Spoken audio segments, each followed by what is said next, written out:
all, this is Heidi Begley. I am bringing you some very concerning news out of India today. I've got this from Manisha from Mumbai. As you know, we support an orphanage there in Orissa, India, ran by Sam Naik and AIK.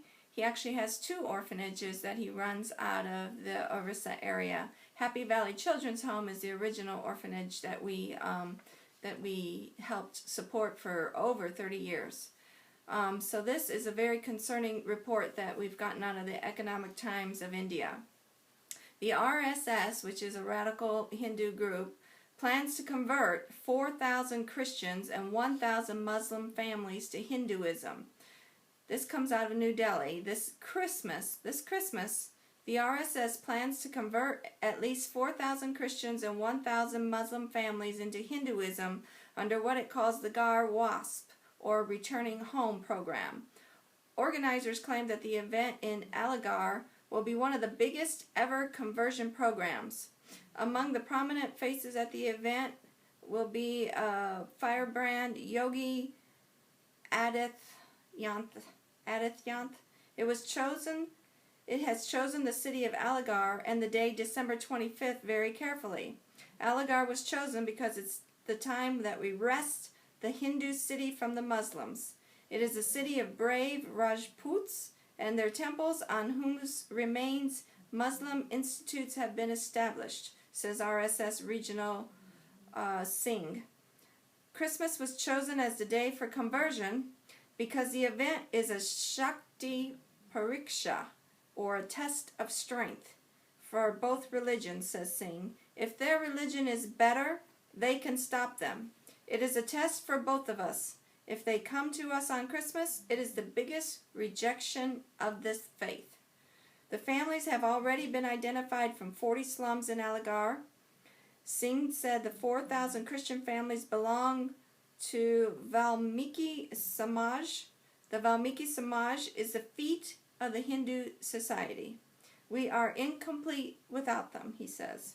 The 1,000 Muslim families who have been identified for the conversion are descendants of the Thakurs and Brahmins who have been convinced of their lost pride, Singh claims.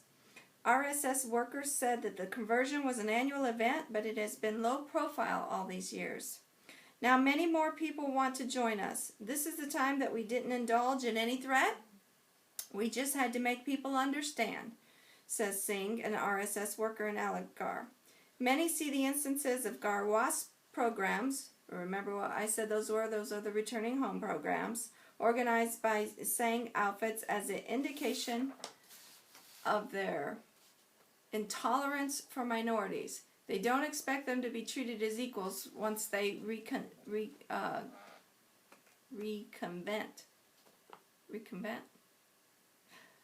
On one hand, they say that they will treat the converts, there we go, converts, as equals, and on the other hand, they believe in some kind of dharma under which these converts will always be treated as outcasts, says a former university worker from Lucknow University. Converting to Islam or Christianity has not necessarily reformed the lives of Dalits, but going back to Hinduism will mean that they will be used as fuel against the minorities. The Sangh has outsourced all arrangements of the event to be held at a college in the city of Bajrang Dal.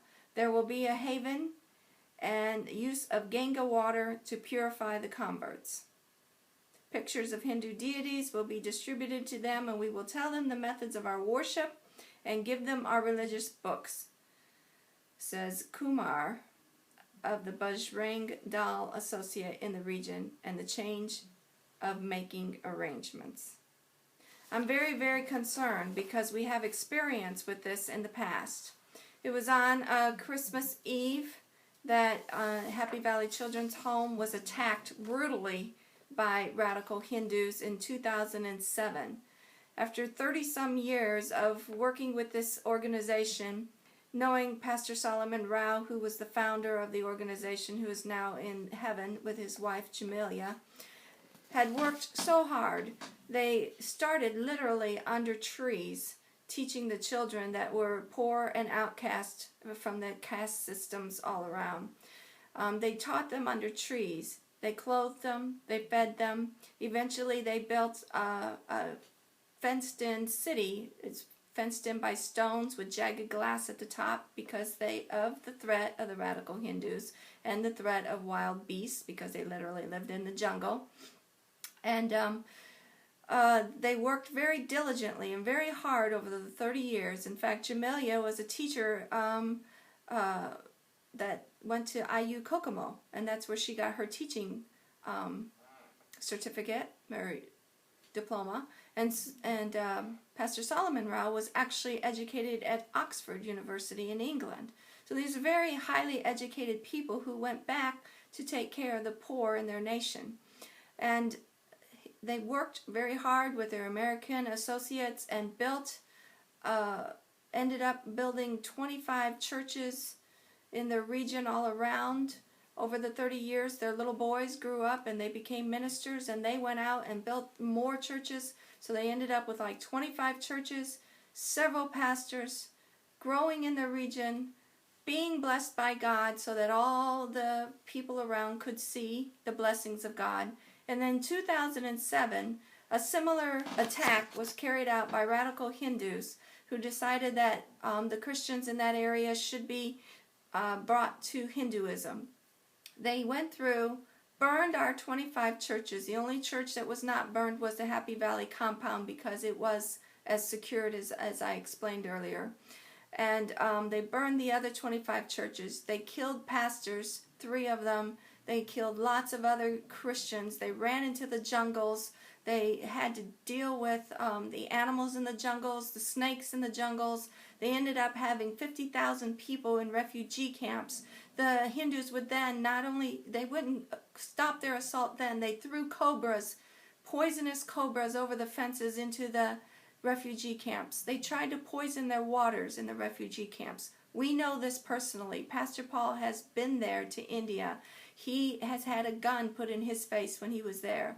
This is not a good thing. This is a call for prayer. And we need prayer for our brothers and sisters that are in India, and that these radical Hindus, that we will thwart their threats by the Holy Ghost and by the protective angels of God. Pray with us for India. Amen in Jesus' name.